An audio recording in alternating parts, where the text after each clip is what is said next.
Hey guys, welcome to another episode of the Nihongo Master podcast. I'm your host Azra, and for this episode, we're all about that packed lunch in a box, also known as a bento. I remember when I was growing up, a lunchbox isn't the coolest thing you can bring to school.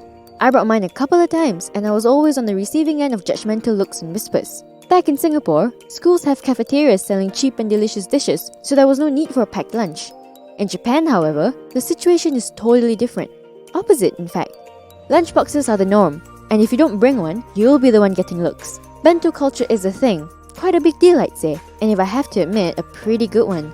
Not only does it save you a few bucks throughout the day, bentos are often curated with a balanced diet in mind, the ideal nutritional value, and lots of love.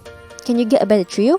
We're going to take a look at how this bento craze came about, what it signifies, the various types of bentos they are, and just a few do's and don'ts when making one for yourself. So make sure you have your notebooks ready. Packed lunch in Japan is not a recent event. It's been around for about 10 centuries, dating back to the Kamakura period of 1185 to 1333. The word bento comes from a slang word of the Chinese Song dynasty, biandang, to mean convenient. In the early days, people carried around sacks of cooked and dried rice, hoshii in Japanese, to eat at work. The Azuchi Momoyama period, 1568 to 1600s, was when the iconic lacquered bako boxes were produced. These boxes were used to store and hold food, and oftentimes they were used for occasions like hanami, cherry blossom viewing, koyo, autumn leaves viewing, and other tea ceremonies. Kind of like a picnic, just a real fancy one. The bento craze was full on during the Edo period, 1603 to 1868. It became an essential part of not only outdoor events, but general travel as well. There was even a type of waist bento called koshi bento that was used to carry around onigiri rice balls wrapped in bamboo leaves.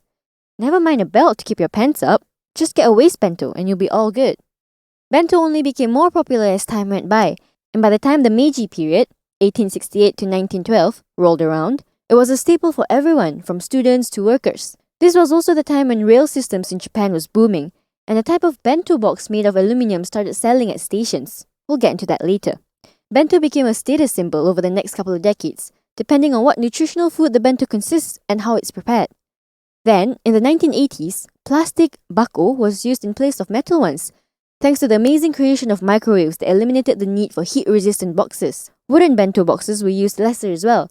We also have to thank the convenient konbini scattered everywhere in Japan for the boom in bento popularity. And so that brings us to today.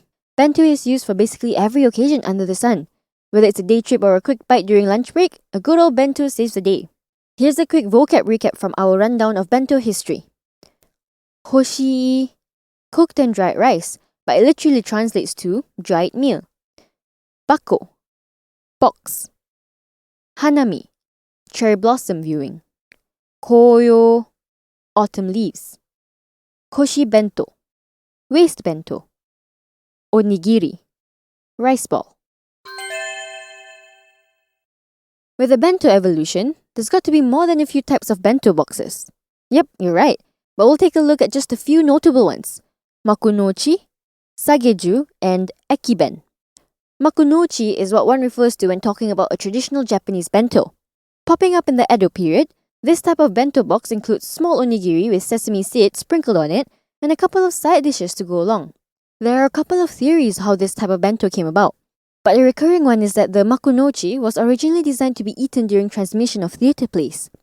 Maybe the maku in makunochi came from the Japanese word for curtain, when the maku is closed after the first act and opens again before the start of the second. The next bento type is probably the oldest one on the list. Sageju is a type of bento that was used back in the Azuchi Momoyama period for outings, fully equipped with wares like dishes, chopsticks, and sake cups. It's like a neatly packed, multifunctional box with everything you need for a picnic. Lacquered wooden bako is often used for this type of bento, and while it's not used as often today, I would really love one, just to one-up the other picnic goers with my fancy, elegant wooden bento. The ekiben is probably second to makunochi when it comes to popularity. Dating back to the Meiji era, this type of bento is one that's sold on train stations during the blooming days of railway systems. The first ever ekiben sold is believed to be in the Tochigi prefecture back in 1885 at a station called Utsunomiya Station. The original ekiben was just a simple meal, an onigiri with bamboo sheath wrapped around it. It evolved to become a part of local tourism, with lunchboxes made using local ingredients, featuring local specialties, and sometimes promoting local aspects of the city on the box itself. There are tons of other types of bento for various occasions, prepared in specific ways to include special nutritions and whatnot, but for now, the 3 mentioned above is a good start to your bento education. Here's a recap of the types of bento. Makunochi, a classic Japanese bento. Sageju, a type of bento that was used in the old days for outdoor events. Ekiben, bento sold at train stations. By the way, if you haven't checked out our official website yet, why not give it a browse? At Nihongo Master, we offer efficient Japanese lessons that are quick, easy, and fun for Japanese language learners of all levels, from beginners to advanced. Our smart tools will assist you in areas where you need a little bit of a push and congratulate you on the ones you've aced. With a community of over 50,000 Japanese students, you're not alone on your learning journey. Make new friends and improve together with our point system, collecting points as you go along. Ask away any questions you have on our group discussion pages. There's sure to be others as well as our Japanese instructors that are quick to answer.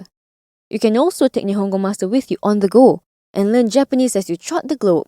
Practical, right?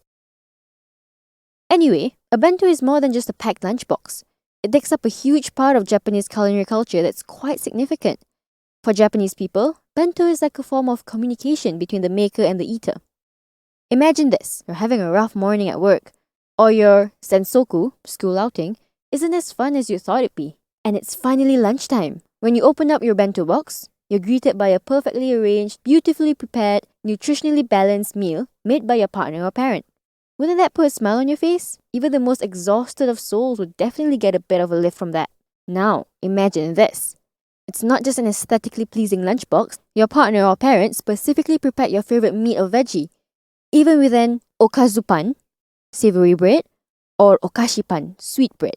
If it were me, I'd go from drain to fuel even before eating my lunch. You can feel the thought and care and literally see the effort put into making the bento just for you. In Japan, some parents and partners get out of bed in the wee hours of the morning just to orchestrate the perfect onigiri shipped to your favorite cartoon character or cut the nori in kawaii, cute shapes. Some go all out with their kiara ben, to mean character ben, pushing their creativity to the maximum. Kiara ben is usually more extravagant for children as compared to adults. So partners out there, don't get jealous of your kids' bento. We can all agree that kids are pickier eaters than adults, and if they see a broccoli in the shape of Mickey Mouse's head, they give it a shot. If you have a chance, give the movie Papa no Bento o Sekaiichi a watch. It translates to Papa's lunchbox is the best in the world. The plot is all about, you guessed it, bento. A single father prepares bento for his daughter day after day, and you witness his growth from an inexperienced everything to an adequate bento maker. Let's quickly recap the vocab. Ensoku, school outings.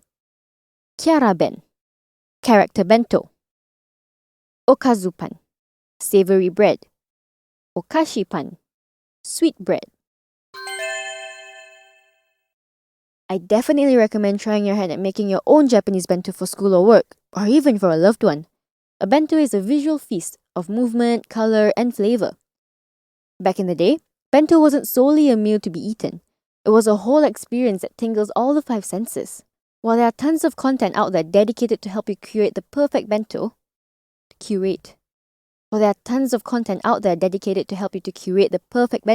have a few do's and don'ts to set you off on the right foot. First off, make sure you prepare a bento with popping colors, iro in Japanese. And while you're choosing the food, harmonize the aji, flavor. Don't have all the varieties be strong in flavor. Have some delicate ones that complement each other. Above all, you have to think about crafting the perfect balanced diet with the right nutritional value. Having some food that are cooked, some raw, maybe fancy, and even pickled. Variety is always welcome. For the working parents and partners out there, don't worry. If you don't have time to cook at the break of dawn, stock up on some frozen foods like gyoza or korokke. Transform your onigiri to make onigirazu, which is like a sushi sandwich. Sounds delicious, no? Got all the do's down? Right, now for the don'ts. The first don't is to never have both rice and bread in one bento. It's never good to have too much carbohydrates. And plus, it makes the bento look a bit dull with the neutral colors. Depending on the situation, try not to make a bento which contains food that needs to be heated up. If you're making for your kid, there's a solid chance they don't have a microwave in class. But if your partner's office has one, then that should be no problem at all. Also, opt for food that don't really have a strong fragrance. From personal experience, your bed will end up smelling like your past 5 days of bento, and that's not really a pleasant aroma. Let's just keep it at that. Got all your do's and don'ts down? Ready to make your own bento? Here's a quick vocab recap. Iro, color. Aji, taste. Gyoza, fried dumplings. Korokke, similar to the French dish croquette. Croquette. Onigirazu, sushi sandwich. Now you're a bento expert. From different types of bento and how the culture came about, to the tips and tricks to making the perfect bento. If you're interested in reading up on them some more, head over to the Nihongo Master blog. And if you're keen on picking up some more Japanese for yourself, you can find us on Twitter, Facebook, Instagram, and the official website to learn more. Oh, and when you're planning your next trip to Japan, consider going on a camping trip. And Overland Japan can provide you with everything from their fully equipped camper van to their perfect camping itinerary. Head over to overlandjapan.com or find them on their Instagram handle, Overland Japan. Thank you so much for listening in. Join me in the next one, where I'll be walking you down another avenue of Japan's rich culture. Mata ne!